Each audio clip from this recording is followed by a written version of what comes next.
I saw Marty Supreme tonight, the Timothée Chalamet film with Gwyneth Paltrow, made by Josh Safdie of the Safdie brothers. It's set in 1950s New York, and it's about a rising table tennis star, Marty Mauser, whose ambition is to travel to international tournaments. Be skint. Ask you something. Do you make money at this little table tennis thing? Not yet. Do you have a job? No. Now, the funny thing about this film, this character, Marty Mauser, he's a real kind of charmer, a bit of a hustler, a bit of a con artist. He's a showman. He's quite selfish. He's totally focused on his goal, and everyone else kind of doesn't matter. Well, not entirely. He's not a bad character, but he's just solely focused on his own ambition. Now, that made me somewhat just support every single antagonist against him in the film and hope that every obstacle that he came across would derail him. It's every man for himself where I come from. That's just how I grew up. Hey, what are you doing? Just because I wanted him to learn a lesson. Now, it's loosely based or inspired by the true story of Marty Reisman, a table tennis champion. I hadn't heard of him, to be honest. So this is kind of loosely based on his biography. I think there's some differences, some significant differences. Hey, I'll rip that unibrow right off his forehead! You want to get physical? Like an ape? So this is quite a pacey little film. It's a drama.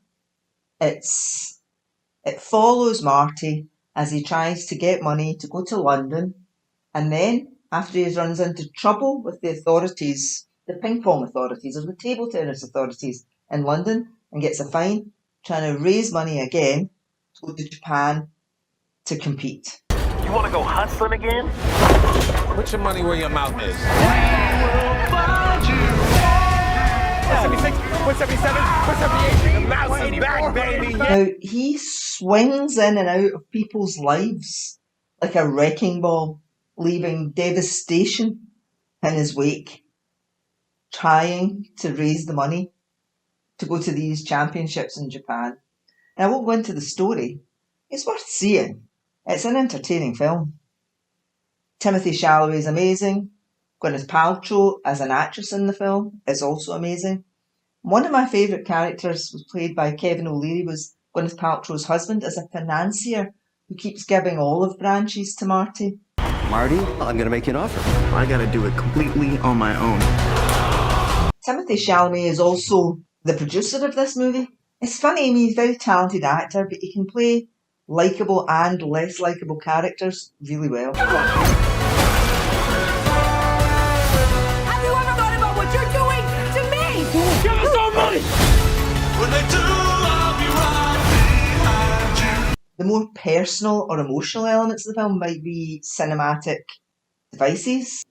I think one of the things it has in common with Marty Reisman, the real life guy, is that he was a real showman, very flamboyant, and he actually worked as an entertainer to try and raise money, and this is shown in the film. The dialogue in this film is interesting. It's kind of contrived to sound natural, with everyone talking over each other and interrupting. Marty. I can't support your mother for the You're not gonna have to, because I'm gonna step up. Step up I'm gonna how? step. And in fact, the tone, even though it's a pacey drama, the tone is a little bit kitchen sink.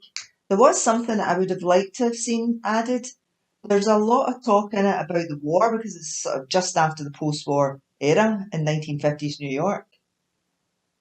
But while they refer to war in Europe, even though Japan features in the film as a location for a championship, there's not as much made about the Japanese part of the war, which I think there was room to do a little bit more there. Either they would discuss concentration camps in Europe, but they didn't discuss the concentration camps in Japan, or even the atomic bombs that they endured, and rebuilt themselves from, which would have been maybe quite pertinent in the circumstances. My